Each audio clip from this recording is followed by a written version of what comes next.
It's now more than 15 years since 17-year-old Raonaid Murray was brutally murdered near her home in Glenageary in South County Dublin. Despite one of the highest profile investigations ever carried out, all these years later her killer still hasn't been caught. Something the trial of Graham Dwyer heard he had said in a text to his victim Elaine O'Hara. Well, Barry Cummins now reports on the unsolved murder of Raonaid Murray and how the investigation continues to this day. 17-year-old Raonaid Murray left Dunleary to go to her home in nearby Glenageary. She never arrived as she was attacked and stabbed a number of times. The attack was a particularly vicious one and that the assailant would certainly have had blood on his clothes. Gardaí say they are still hopeful of securing a conviction. It's a year since 17-year-old Raonaid Murray's brutal murder. Over the past 10 years, Gardaí have arrested a total of 14 people in connection with her killing. Her murder remains unsolved. Someone knows who killed Raonaid. Don't shield a murderer.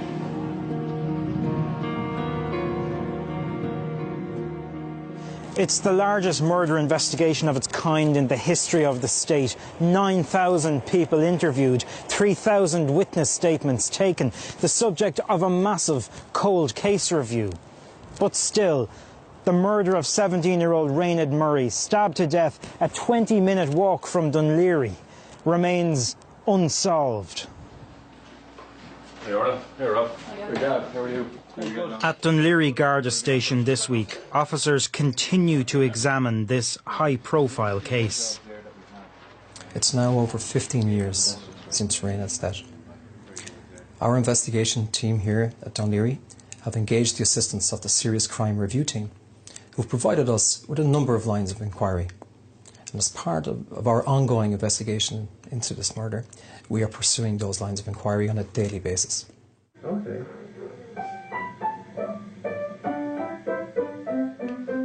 Raonaid Murray was the youngest of 3 children born to Deirdre and Jim Murray. This is Raonaid on the left, with her sister Sarah and brother Daniel. She lived with her family at Silchester Park in Glenageary. Raonaid wanted to be a writer. She was planning to repeat her Leaving Cert to get the points to study a course at UCD.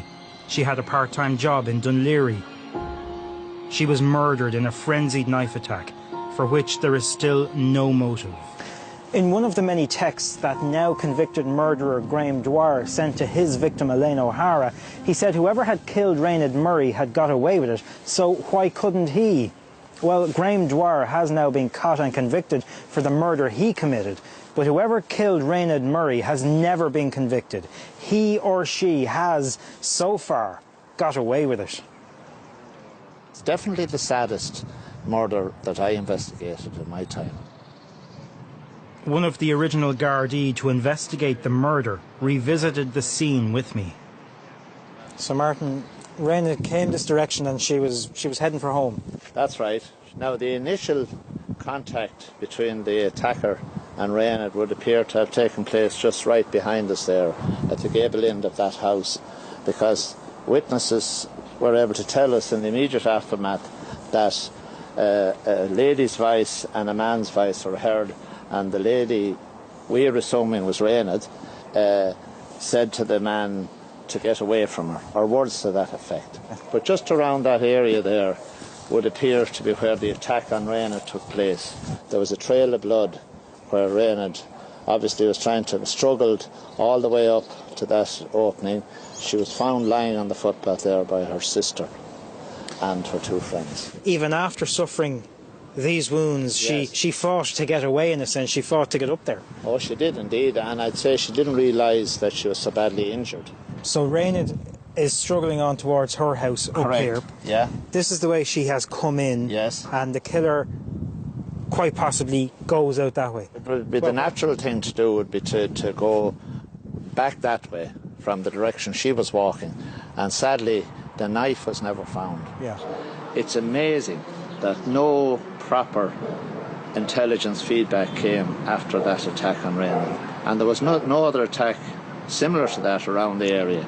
So sadly we didn't get any good lead, but you know, we'd all hope and pray that someday the attacker will be found. These images of Raonaid, seen here on the right, were taken 3 hours before her death. She was sighted on CCTV with a friend as they left Dunleary shopping centre, where Raonaid worked at a clothes shop. Raonaid said goodbye to her friend and met another friend and crossed over the road to Scott's pub, where she spent the next 2 hours. It was a normal, busy Friday night in Dunleary. Raonaid Murray left Scott's pub in Dunleary at around 11:20 that Friday night and headed home towards her house. It's about a 15-minute walk away. She told a friend she was going home to get changed, to come back to Dunleary and go to a nightclub. But Raonaid never got the chance to come back. At around midnight, she was attacked and stabbed in the laneway near her home. To this day, Gardaí do not know which route Raonaid took home.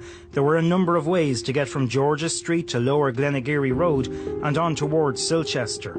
One possible lead, a girl matching Raonaid's description, was seen speaking with an unidentified man at the top of Corrig Avenue at around midnight.